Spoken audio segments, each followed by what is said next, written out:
Hi friends, പുതിയൊരു വീഡിയോയിലേക്ക് എല്ലാവർക്കും സ്വാഗതം. വീഡിയോയിലേക്ക് പോകുന്നതിന് മുമ്പ് തന്നെ ഈ ചാനൽ അല്ലെങ്കിൽ ഫസ്റ്റായിട്ട് കാണുന്നവരാണെങ്കിൽ ഫസ്റ്റ് തന്നെ സബ്സ്ക്രൈബ് ചെയ്ത് ലൈക്ക് ചെയ്ത് സപ്പോർട്ട് ചെയ്ത് കാണാം. മേഘ വാസുവിനോട് പറയാണ്, എന്തായാലും ജാനകി അമ്മായി അറിയാതെ നോക്കണം. അതായത് ജ്യോതിയുടെ കാര്യമാണ് രണ്ടുപേരും സംസാരിച്ചുകൊണ്ടിരിക്കുന്നത്. അറിഞ്ഞാൽ അമ്മായിയുടെ മനസ്സ് വല്ലാതെ വിഷമിക്കും. അതേ മേഘ, സിദ്ധാർത്ഥിനോടും ഈ കാര്യമൊന്നും ജാനകിയോട് പറയരുത് എന്ന് ഞാൻ പറഞ്ഞിട്ടുണ്ട്. അപ്പോഴാണ് മേഘ അറിയുന്നത് സിദ്ധാർത്ഥം ഈ കാര്യം അറിഞ്ഞിരിക്കുന്നുവെന്ന്. പക്ഷേ അവൻ എന്തെങ്കിലും പറയുമോ എന്നെനിക്ക് വല്ലാത്ത ഭയമുണ്ട്. അത് കേട്ട് മേഘ പറയാണ്, ആര് പറഞ്ഞാലും ജാനകി അമ്മായി വിശ്വസിക്കില്ല. ജാനകി അമ്മായി അമ്മാവനെ ദൈവത്തെ പോലെയാണ് കാണുന്നത്. അതുകൊണ്ട് അമ്മാവൻ ധൈര്യമായിട്ടിരിക്കുക. അമ്മാവന് എന്ത് സഹായം വേണമെങ്കിലും ഞാൻ ചെയ്തു തരാം. വാസു ചിരിച്ചുകൊണ്ട് പറയാണ്, മേഘ, എനിക്ക് ഈ ഒരു വാക്ക് മാത്രം മതി. ഇപ്പം തന്നെ ഒരുപാട് സന്തോഷവും സമാധാനവും എനിക്കുണ്ട്. ജ്യോതിയുടെ വീട്ടിൽ പോകുന്നതും വരുന്നതും ഒക്കെ ഇപ്പോൾ തൽക്കാലത്തേക്ക് കുറച്ചേക്ക്. പറ്റുമെങ്കിൽ ഇപ്പോൾ ഉള്ള വീട് വിറ്റ് വേറൊരു വീട് വാങ്ങിക്കൊടുത്താൽ പിന്നെ അവിടെ അവർ അന്വേഷിച്ച് വരുന്നതിൻ്റെ സാധ്യത കുറയും. വാസു തരിച്ചിരുന്ന് എല്ലാം ശ്രദ്ധിക്കുകയാണ്. അപ്പോൾ മേഘ വീണ്ടും പറയാണ്, ഞാൻ വേണമെങ്കിൽ ഒരു ഫ്ലാറ്റ് വാങ്ങിത്തരാം. അമ്മാവൻ ജ്യോതിയെ വേണമെങ്കിൽ അവിടെ താമസിപ്പിച്ചോളൂ. സിദ്ധാർത്ഥിന് അറിയാവുന്ന സ്ഥലത്ത് ജ്യോതി ഉണ്ടാവരുത്. മേഘ, എനിക്ക് വേണ്ടി നീ ഇത്രയൊക്കെ ചെയ്യുന്നല്ലോ. ഇതിനൊക്കെ പകരമായി ഞാൻ നിനക്ക് എന്താണ് ചെയ്തു തരേണ്ടത്? എനിക്ക് അമ്മാവൻ ഒരേ ഒരു കാര്യം ചെയ്തു തന്നാൽ മാത്രം മതി. എനിക്ക് അമ്മാവൻ സിദ്ധാർത്ഥിനെ വിവാഹം കഴിച്ചു തരണം. അത് കേട്ട് വാസു ഷോക്കടിച്ചതുപോലെയായി. എന്നിട്ട് വാസു പറയാണ്, മേഘ, ഈ ഒരു കാര്യത്തിന് മാത്രം എന്നെ ആരും സപ്പോർട്ട് ചെയ്യില്ല. പക്ഷേ നീ എന്നെ സപ്പോർട്ട് ചെയ്യുന്നത് നോക്കുമ്പോൾ എനിക്ക് ഒരുപാട് സന്തോഷമുണ്ട്. മേഘ, സിദ്ധാർത്ഥിന് വിവാഹം എന്നൊന്നുണ്ടെങ്കിൽ അത് ഉറപ്പായിട്ടും നീയുമായിട്ട് മാത്രമേ നടക്കൂ. നീ ധൈര്യമായിട്ടിരിക്കും മോളെ. വാസുവിൻ്റെ ആ വാക്ക് കേട്ട് മേഘ സന്തോഷത്തോടെ ചിരിക്കുകയാണ്. ഒരുപക്ഷേ എന്നെ വിവാഹം കഴിക്കാൻ പറ്റില്ല എന്ന് പറഞ്ഞ് ചന്ദ്രിയുടെ കഴുത്തിൽ സിദ്ധു താലി കെട്ടിയാൽ നമ്മൾ എന്തു ചെയ്യും? അപ്പോഴാണ് അമ്മാവൻ പറയുന്നത്, ഞാൻ ചന്ദ്രികയെ അങ്ങ് കൊന്നുകളയും. നിന്റെ സന്തോഷത്തിനായി ഞാൻ എന്ത് വേണമെങ്കിലും ചെയ്യും മേഘ. മേഘയ്ക്ക് അതൊക്കെ കേട്ടപ്പോൾ നല്ല സന്തോഷമായി. നീ എന്നെ ഏത് കാര്യത്തിനും രക്ഷിക്കുമ്പോൾ ഞാൻ നിൻ്റെ എല്ലാ കാര്യത്തിനും തയ്യാറാണ്. സിദ്ധാർത്ഥിനെ കൊണ്ട് ഞാൻ നിൻ്റെ കഴുത്തിൽ മാത്രമേ താലി കെട്ടിപ്പിക്കുള്ളൂ. അപ്പോൾ മേഘ ചിരിച്ചുകൊണ്ട് പറയാണ്, അമ്മാവൻ ഈ വാക്ക് പാലിച്ചാൽ മാത്രം മതി. ധൈര്യമായിട്ട് നീ പോ. എങ്കിൽ ഞാൻ പോകുന്നു അമ്മാവ. മേഘ എണീറ്റ് പോയ സമയത്ത് വാസു ഇരുന്ന് ആലോചിക്കുകയാണ്. ചന്ദ്രികയെ പിന്നെ കാണിക്കുന്നത് മേഘ ജോത്സ്യനായിട്ട് പുറത്തു നിന്ന് റോഡിൽ നിന്ന് സംസാരിച്ചുകൊണ്ടിരിക്കുകയാണ്. അതായത് ചന്ദ്രികയുടെ വിവാഹം മുടക്കാനുള്ള കാര്യങ്ങളൊക്കെ ആ ജോത്സ്യനോട് പറഞ്ഞു കൊടുത്തതാണല്ലോ. അപ്പോൾ ചന്ദ്രികയുടെയും സിദ്ധുവിൻ്റെയും ജാതകം ചേരില്ല എന്ന് പറഞ്ഞ് ജോത്സ്യൻ ഒഴിവായതാണ്. അതൊക്കെ പറഞ്ഞ് രണ്ടുപേരും സംസാരിച്ചുകൊണ്ടിരിക്കുകയാണ് റോഡിൽ. അപ്പോഴാണ് മഹേന്ദ്രൻ സാറ് വണ്ടിയുമായിട്ട് അവിടെ വന്നത്. അവിടെ എത്തിയപ്പോൾ വണ്ടി നിന്നു പോവുകയും സ്റ്റാർട്ടാകാതെ നിൽക്കുകയും അപ്പോൾ വണ്ടിക്ക് എന്താ ചെയ്യേണ്ടത് എന്നൊക്കെ അദ്ദേഹം നോക്കുകയാണ്. ആ സമയത്താണ് മേഘയും ജോത്സ്യനും നിന്ന് സംസാരിച്ചുകൊണ്ടിരിക്കുന്നത് അദ്ദേഹത്തിൻ്റെ ശ്രദ്ധയിൽപ്പെട്ടത്. അദ്ദേഹം കുറച്ചു സമയം അവിടെ തന്നെ നിന്ന് നോക്കി. എന്നിട്ട് പറയാണ്, അദ്ദേഹം ഈ ജോത്സ്യൻ, അതായത് ചന്ദ്രികയുടെയും സിദ്ധുവിൻ്റെയും ജാതകം നോക്കിയ ജോത്സ്യനെ പോലെ തന്നെ ഉണ്ടല്ലോ. അയാൾ മേഘയുമായിട്ട് സംസാരിക്കുന്നല്ലോ. ഇനി മേഘയും അയാളും തമ്മിൽ എന്തെങ്കിലും അതേസമയം മേഘ ജോത്സ്യനോട് സംസാരിച്ചുകൊണ്ടിരിക്കുകയാണ്. വളരെ നന്ദി ജോത്സ്യരെ, ഈ സഹായം ഞാൻ ഒരിക്കലും മറക്കില്ല. അതിനെന്താ മേഡം, നിങ്ങൾ പണം തന്നിട്ട് പറയാൻ വേണ്ടി പറഞ്ഞു, അത് ഞാൻ പറഞ്ഞു. പണം തന്നവരോട് ഞങ്ങൾ വിശ്വസ്തത കാണിക്കണമല്ലോ. മേഡം ഇനി എന്തൊക്കെ പറഞ്ഞാലും അതൊക്കെ ഞാൻ ചെയ്യാം. വളരെ നന്ദി ജോത്സ്യരെ. ശരി മേഡം, നാളെ ചിലവിനായി ഒരു 10,000 രൂപ ഞാൻ അമ്മാവൻ്റെ കയ്യിൽ കൊടുത്തുവിടാം. അങ്ങനെയാവട്ടെ മേഡം, വളരെ സന്തോഷം, വലിയ ഉപകാരം. കുറച്ച് സമയം നോക്കി നിന്നതിന് ശേഷം മഹേന്ദ്രൻ സാറ് എല്ലാം കേൾക്കേണ്ടതും കുറച്ച് ഭാഗം കേട്ടു. അതിനുശേഷം മഹേന്ദ്രൻ സാറ് മെല്ലെ അവിടെ നിന്നും വണ്ടി എടുത്തിട്ട് പോവുകയാണ്. അദ്ദേഹത്തെ അവർ കാണണ്ട എന്ന നിലയിൽ അദ്ദേഹം അവിടെ നിന്ന് വണ്ടി എടുത്തിട്ട് പോയി.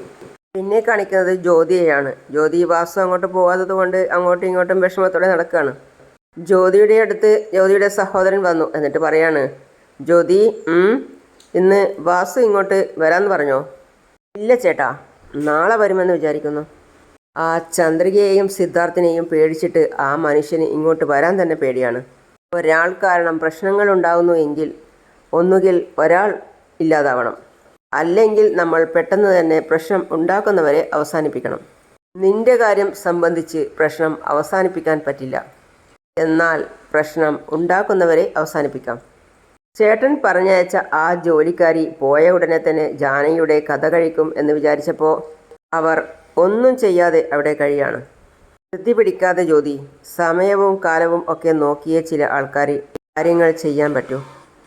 എടുത്തു ചാടി ഓരോന്നും ചെയ്ത് പിടിക്കപ്പെടാൻ പാടില്ലല്ലോ. സുന്ദരി വളരെ കഴിവുള്ളവളാ.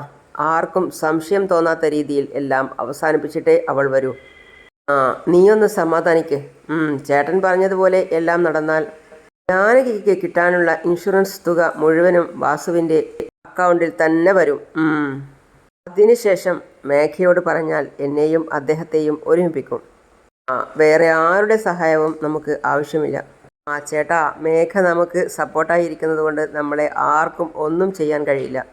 ചന്ദ്രിക മാത്രമായിരിക്കും എതിർക്കുക. സുന്ദരിയെ കൊണ്ട് അവൾക്കും ഒരു ദിവസം കുറിച്ചേക്കാം. ശരി ചേട്ടാ. പിന്നെ ഇതാ മനോഹരൻ ക്ഷേത്രത്തിൽ വന്നിരിക്കുകയാണ്. മനോഹരൻ അമ്പലത്തിൽ നിന്നും വിളിക്കുന്നത് ജ്യോത്സ്യരെ തന്നെയാണ്. അപ്പോൾ ജ്യോത്സ്യരോട് ഫോൺ വിളിച്ചിട്ട് ചോദിക്കുകയാണ്, എടാ ജ്യോത്സ്യരെ എവിടെയുണ്ട്? ഞാൻ അമ്പലത്തിൽ തന്നെയുണ്ട്. ഞാൻ നിങ്ങൾക്ക് വേണ്ടി വെയിറ്റ് ചെയ്യാണ്. അപ്പോഴേക്കും മനോഹരൻ ജ്യോത്സ്യരെ കണ്ടു. കണ്ടു. അവിടെ നിൽക്ക്. എന്താ ജ്യോത്സ്യരെ, സുഖമല്ലേ? എനിക്കെന്താ, സുഖമായിരിക്കുന്നു. അത് ശരി. മേഘ പറഞ്ഞ കാര്യങ്ങളൊക്കെ താൻ കൃത്യമായി ചെയ്തല്ലോ. മേഘ വളരെ സന്തോഷത്തിലാണ്. അപ്പോഴാണ് മഹീന്ദ്രൻ സാർ അങ്ങോട്ടേക്ക് വരുന്നത്. ജ്യോത്സ്യര് അതേസമയം പറയാണ്, മേഘ മേഡം പറഞ്ഞാൽ ഞാൻ ചെയ്യാതിരിക്കുമോ?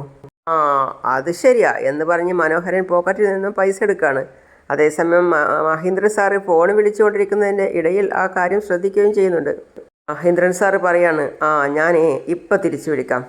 മനോഹരൻ എന്നിട്ട് പറയാണ്, ഇത് 5000 രൂപയുണ്ട്, മേഘ തരാൻ പറഞ്ഞിട്ട് തരുന്നതാ. അപ്പോൾ ജ്യോത്സ്യര് പറയാണ്, മേഘ മേഡം എന്നോട് 10000 എന്നാണല്ലോ പറഞ്ഞത്. എടോ, തനിക്ക് തരാമെന്ന് പറഞ്ഞ പണം മേഘ എപ്പോഴോ തന്നു കഴിഞ്ഞല്ലോ. ഇത് നിനക്ക് എക്സ്ട്രാ അല്ലേ? എന്താ സാറേ ഇത്? മേഘ മേഡം എനിക്ക് 10000 രൂപ തരാമെന്ന് പറഞ്ഞു. സാറിപ്പോൾ വന്നിട്ട് എനിക്ക് വെറും 5000 രൂപ തരുന്നു. ഞാൻ മാത്രമാണോ പറഞ്ഞത്? എത്രയോ ജ്യോത്സ്യന്മാരുണ്ട്. കള്ളം പറയാൻ വേണ്ടി ഞാൻ പറഞ്ഞത്. താൻ പറഞ്ഞത് കള്ളല്ലേ? അതിനല്ലേ മേഘയുടെ കയ്യിൽ നിന്നും 1,00,000 രൂപ വാങ്ങിയത്? വീണ്ടും ചോദിച്ചാൽ എങ്ങനെയാ? അപ്പോൾ അദ്ദേഹം പറയാണ്, ഞാൻ പറഞ്ഞ നുണ കൊണ്ട് മേഘ മേഡത്തിൻ്റെ ജീവിതം തന്നെ മാറാൻ പോവാ. സിദ്ധുവിൻ്റെയും ചന്ദ്രികയുടെയും കല്യാണം നടക്കില്ല. ഇതൊക്കെ മഹീന്ദ്രൻ സാറ് ശ്രദ്ധിച്ച് കേൾക്കാണ്. സിദ്ധു മേഘയായിരിക്കും വിവാഹം കഴിക്കാമെന്ന് ഞാൻ ഒരു ശുഭവാർത്തയും പറഞ്ഞില്ലേ? ഇത് വലിയ ശല്യമാണല്ലോ. ശരി, 1 2 3 4 5 6 7 8 ഇതാ ഇങ്ങോട്ട് വന്നതിന് ഞാനൊരു 1000 രൂപ എടുത്തിട്ടുണ്ട് പെട്രോൾ അടിക്കാൻ വേണ്ടിയിട്ട്. ബാക്കി ഇതാ നിങ്ങളെടുത്തോ. മൊത്തം ചോദിച്ച് വാങ്ങിച്ചു കളഞ്ഞല്ലോ. ജ്യോത്സ്യര് പണം വാങ്ങിച്ച് നന്നായിട്ട് എണ്ണിക്കൊണ്ടിരിക്കുകയാണ്. അപ്പോഴാണ് മഹീന്ദ്രൻ സാറിൻ്റെ വിളി. ജ്യോത്സ്യരെ! മഹീന്ദ്രൻ സാറിൻ്റെ വിളി കേട്ട് ജ്യോത്സ്യരെ ഞെട്ടിത്തരിച്ച് നോക്കുകയാണ്. മഹീന്ദ്രൻ സാറ് ഓടി വന്ന് ജ്യോത്സ്യർക്ക് നല്ലൊരു അടി വെച്ച് കൊടുത്തു. എന്നിട്ട് പറയാണ്, എടാ, അവളുടെ കയ്യിൽ നിന്നും പണം വാങ്ങിച്ചിട്ട് ഞങ്ങളെ ദ്രോഹിക്കുന്നോ? ജ്യോത്സ്യത്തിൽ കള്ളം കാണിക്കുന്നോ എന്നൊക്കെ പറഞ്ഞ് അടിക്കുകയാണ്. അതേസമയമാണ് ലക്ഷ്മിയും അവിടെ ക്ഷേത്രത്തിൽ പ്രാർത്ഥിക്കാൻ വേണ്ടി വരുന്നത്. പണം വാങ്ങിയിട്ട് കള്ളം പറയുന്നോടാ? ഇല്ല സാർ എന്ന് പറഞ്ഞു കൊണ്ടിരിക്കുകയാണ്. അപ്പോഴാണ് ലക്ഷ്മി അങ്ങോട്ടേക്ക് ശ്രദ്ധിച്ചത്. നിന്നെ പോലെയുള്ള ആളുകളെയൊക്കെ ഉണ്ടല്ലോടാ, നീ ഒന്ന് നന്നാവിടാ ഒരു കാലത്തും. അപ്പോഴേക്കും ലക്ഷ്മി ഓടി വരികയാണ്. ഏട്ടാ വേണ്ട ഏട്ടാ, എന്തിനോടാ നീ കള്ളം പറഞ്ഞത്? സാർ ക്ഷമിക്കണം സാർ, എന്നോട് പറഞ്ഞു പോയി സാർ ക്ഷമിക്കണം. അപ്പോൾ ലക്ഷ്മി വന്നിട്ട് മഹേന്ദ്ര സാറിനെ പിടിച്ചു വെക്കാണ്. ഏട്ടാ എന്താ ഇത്? എന്തിനാ ഏട്ടാ ഇയാളെ അടിക്കുന്നേ? നീ കള്ളം പറഞ്ഞതും പോരാഞ്ഞ് എല്ലാ ജ്യോത്സ്യന്മാരെ കൊണ്ടും കള്ളം പറയിപ്പിക്കുകയും ചെയ്തു അല്ലേ? ഇനി നിന്നെ വെറുതെ വിടില്ലടാ. അപ്പോഴേക്കും ലക്ഷ്മി, ഏട്ടാ എന്താ ഏട്ടാ ഇത്? വേണ്ട സാർ, എന്നെ വിട്ടേക്കു സാർ, ഞാൻ പറയുന്നത് കേക്ക് ഏട്ടാ. ഏട്ടാ, എന്തിനാ അയാളെ അടിക്കുന്നേ? ഇവൻ എന്താ ചെയ്തത് എന്നറിയാമോ ലക്ഷ്മി? ഇവൻ കള്ളം പറഞ്ഞതും പോരാഞ്ഞ് മറ്റുള്ള ജ്യോത്സ്യന്മാരെ കൊണ്ട് കള്ളം പറയിപ്പിക്കുകയും ചെയ്തു.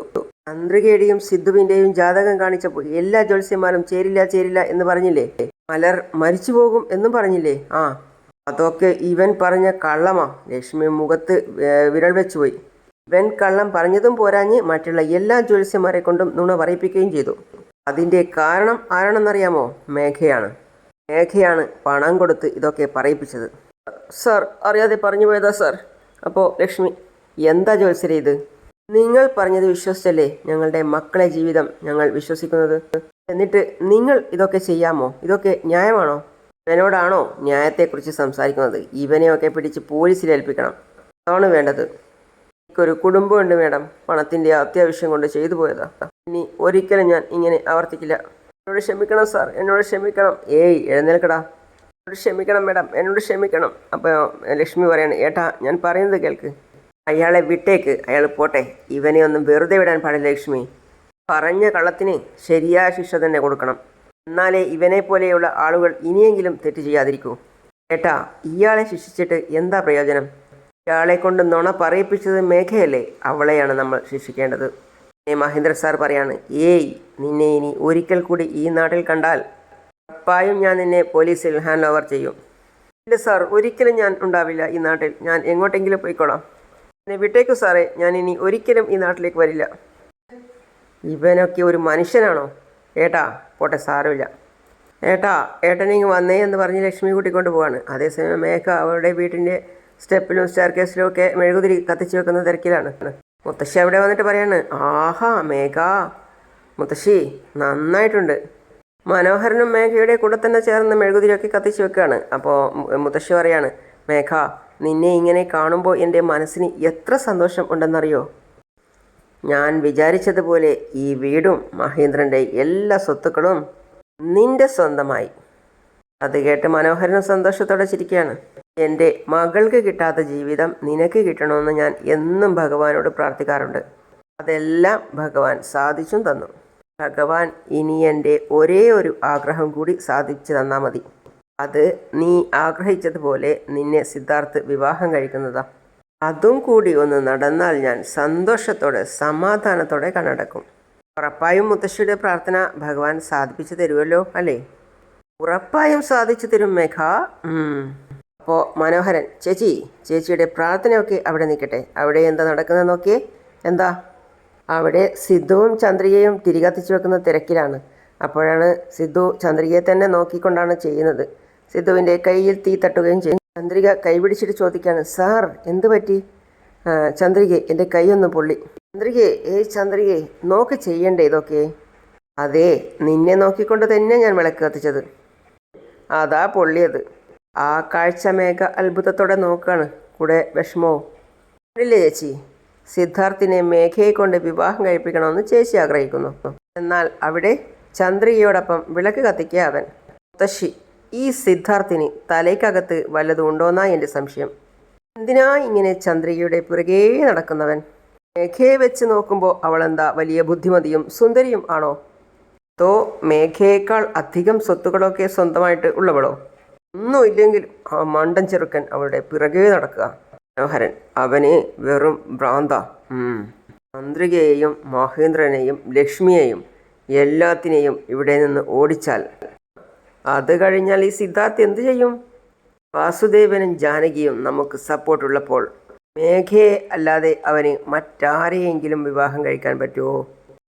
അത് ഒരിക്കലും നടക്കില്ല മുത്തശ്ശി പറയാം. സിദ്ധാർത്ഥിന് മേഘയെ ഇഷ്ടമാണെങ്കിലും അല്ലെങ്കിലും അവന് ജാനകിയുടെ വാക്ക് അനുസരിക്കാതിരിക്കാൻ കഴിയില്ല. അത് തന്നെ. സിദ്ധാർത്ഥിന് ജാനകിയോട് വലിയ സ്നേഹമാണ്. ആ സ്നേഹം ഉപയോഗിച്ച് അവനെ നിന്റെ വഴിക്ക് കൊണ്ടുവരണം. മേഘ നോക്കുമ്പോൾ കാണുന്നത് ചന്ദ്രികയും സിദ്ധുവും അവിടെ കൊഞ്ചിക്കുഴഞ്ഞുകൊണ്ട് തിരികത്തിച്ച് വെക്കുന്നതാണ്. സിദ്ധു തിരികത്തിച്ചിട്ട് ചന്ദ്രികയുടെ മുഖത്തോട്ട് അടുപ്പിച്ചിട്ട് പറയാണ്, ചന്ദ്രികയെ, ഈ തിരികത്തിച്ച് നിന്റെ മുഖത്തോട്ട് വെക്കുമ്പോൾ നിന്റെ മുഖത്തിന് എന്ത് പ്രകാശമാണെന്നറിയോ? ഞാൻ ഒരു നിമിഷത്തേക്ക് എന്നെ തന്നെ മറന്നുപോയി. കുറച്ച് സമയം കഴിഞ്ഞതിന് ശേഷം ചന്ദ്രിക പറയാണ്, സാർ ആദ്യം ശ്രദ്ധിച്ച് വിളക്ക് കത്തിക്ക്. അവിടെ മലർ വന്നിട്ട് പറയാണ്, അമ്മേ എനിക്ക് വിശക്കുന്നമ്മേ. ആദ്യം അമ്മ വന്ന് ഭക്ഷണം എടുത്തതാ. ഓ, മലർക്കുട്ടിക്ക് വിശക്കുന്നോ? ഞാൻ മോൾക്ക് ഭക്ഷണം വാരിത്തരട്ടെ. അമ്മ ജോലി ചെയ്യല്ലേ? പെട്ടെന്നാണ് മലർ പറയുന്നത്, സിദ്ധു എനിക്ക് വാരിത്തരണ്ട, അമ്മ വാരിത്തന്നാൽ മതി. ചന്ദ്രിക ഒന്നും അറിയാത്ത ഭാവത്തിൽ ചോദിക്കുകയാണ്, അതെന്താ സിദ്ധു സാർ വാരിത്തന്നാൽ പോരെ? വേണ്ട, എനിക്ക് അമ്മ തന്നെ വാരിത്തരണം. ശരി, എന്നാൽ മോള് വെയിറ്റ് ചെയ്യ്, അമ്മ വിളക്ക് കത്തിച്ചിട്ട് വരാം. സിദ്ധു ഒന്നും ടെൻഷനില്ലാത്ത രീതിയിൽ പറയാണ്, ഏയ് എന്താടാ മലർക്കുട്ടിക്ക് എന്നോട് എന്താ ഇത്ര ദേഷ്യം? എന്താ ഈയിടെയായിട്ട് എന്നോടൊന്നും സംസാരിക്കാത്തത്? മലർ ഒന്നും മിണ്ടാത്ത ദേഷ്യത്തോടെ തന്നെ അവിടെ നിന്ന് പോയി. അപ്പോൾ സിദ്ധു വിളിക്കുകയാണ്, ഏയ് മലർ, എന്താണെന്ന് എനിക്കറിയില്ല സാർ. ഈയിടെയായിട്ട് മലർ കാരണമൊന്നും ഇല്ലാതെ തന്നെ ദേഷ്യപ്പെടുന്നുണ്ട്. എനിക്കൊന്നും മനസ്സിലാവുന്നില്ല. ചന്ദ്രികയെ ചെറിയ കുട്ടിയല്ലേ അവൾ, അതുകൊണ്ടാണ് ഇങ്ങനെയൊക്കെ പെരുമാറുന്നത്. സാരമില്ല എന്ന് പറഞ്ഞ് സിദ്ധു ചെയ്യുന്ന ജോലി ചെയ്തുകൊണ്ടേയിരുന്നു. അപ്പോഴാണ് അങ്ങോട്ടേക്ക് മഹേന്ദ്രൻ സാറും ലക്ഷ്മിയും വരുന്നത്. അപ്പം മഹേന്ദ്രൻ സാറ് ലക്ഷ്മിയോട് പറയാണ്, എനിക്ക് അങ്ങോട്ട് ആരെയാണ് വിശ്വസിക്കേണ്ടത് എന്ന് പോലും അറിയാതായിരിക്കുന്നു ലക്ഷ്മി. നമുക്ക് വേറെ ജ്യോത്സ്യരെ നോക്കാം ഏട്ടാ. അതും പറഞ്ഞ് വരുന്ന വഴി അവർ കാണുന്നതും സിദ്ധുവും ചന്ദ്രികയും ചേർന്ന് സന്തോഷത്തോടെ തിരിയൊക്കെ കത്തിച്ചു വെക്കുന്നതാണ്. മേഘ വിളക്ക് കത്തിക്കുന്നത് കണ്ട് ലക്ഷ്മിക്ക് ദേഷ്യം വരികയാണ്. കണ്ടില്ലേ ഏട്ടാ, നമ്മുടെ മോളെ ജീവിതം നശിപ്പിച്ചിട്ട് ഇവളിവിടെ വിളക്ക് കത്തിച്ചുകൊണ്ടിരിക്കുക. ഇവളെ ഒന്നും വെറുതെ വിടാൻ പാടില്ല. പിന്നെ ദേഷ്യത്തോടെ ലക്ഷ്മി വിളിക്കുകയാണ്, മേഘ. എന്നിട്ട് അങ്ങോട്ടേക്ക് അടുത്ത് പോവാണ്. മേഘ. ഇവിടെ സന്തോഷത്തോടെ മുത്തശ്ശനും മേഘയും മനോഹരനും ചിരിച്ചുകൊണ്ട് തിരി കത്തിക്കുകയാണ്. മേഘ ദേഷ്യത്തോടെ, എന്താ കാര്യം? എന്താണോ ചെയ്യാൻ പാടില്ലാത്തത് അതൊക്കെയാണ് നീ ചെയ്യുന്നത്. നിനക്കൊന്നും ജീവിക്കാനേ അർഹതയില്ല എന്ന് പറഞ്ഞ് മുഖമടച്ചൊന്ന് കൊടുക്കുകയാണ് ലക്ഷ്മി. അതുകൊണ്ട് മുത്തശ്ശി ഏയ് മനോഹരനും വല്ലാതെ ഷോക്കടിച്ചതുപോലെ നോക്കുകയാണ്. എന്തിനാ അടിച്ചത് എന്ന് പോലും അറിയാതെ മേഘ പകച്ചു നിന്ന് നോക്കുകയാണ്. അങ്ങനെയാണ് ഇന്നത്തെ ഭാഗം അവസാനിക്കുന്നത്. അപ്പോൾ അടുത്തതായി കാണിക്കുന്നത് സിദ്ധു പറയാണ്, ഏയ് മേഘ, നീ വിദ്യാഭ്യാസമുള്ളവളല്ലേ, എന്തിനാണ് നീ ഇങ്ങനെയൊക്കെ ചെയ്യുന്നത്? ഥൂ എന്ന് പറഞ്ഞ് തുപ്പാണ് സിദ്ധു. അപ്പം ലക്ഷ്മി, സിദ്ധു, ഇവൾ ഒരു ജ്യോത്സ്യന് മാത്രമല്ല പണം കൊടുത്തത്, നാട്ടിലുള്ള എല്ലാ ജ്യോത്സ്യന്മാർക്കും പണം കൊടുത്ത് ഈ കള്ളം പറയാൻ വേണ്ടി പറഞ്ഞു. സിദ്ധു പറയാ, അങ്കിളെ, കള്ളം പറഞ്ഞ ജ്യോത്സ്യനെതിരെയും ഇവർ രണ്ടുപേർക്കും എതിരെ പോലീസ് സ്റ്റേഷനിൽ പോയി ഒരു കേസ് കൊടുക്ക്. വാ അങ്കിളെ, ഞാനും വരാം. അത് കേട്ട് മേഘ പകച്ചു നിൽക്കുകയാണ്, എന്ത് ചെയ്യണം എന്നറിയാതെ. അങ്ങനെയാണ് ഇന്നത്തെ ഭാഗം അവസാനിക്കുന്നത്. അടുത്ത പുതിയ വിശേഷമായിട്ട് വീണ്ടും കാണാം. അതുവരെ ഈ ചാനൽ സബ്സ്ക്രൈബ് ചെയ്യാതെ ആരെങ്കിലും കാണുന്നുണ്ടെങ്കിൽ പെട്ടെന്ന് തന്നെ ഈ സബ്സ്ക്രൈബ് ചെയ്ത് ലൈക്ക് ചെയ്ത് സപ്പോർട്ട് ചെയ്ത് നിങ്ങളുടെ ഫീഡ്ബാക്ക് എന്താണെങ്കിലും അതും അറിയിച്ച് വീഡിയോ കാണാം. അപ്പോൾ അടുത്ത പുതിയ വിശേഷമായിട്ട് വീണ്ടും കാണാം. അതുവരേക്കും സീ യു ഓൾ.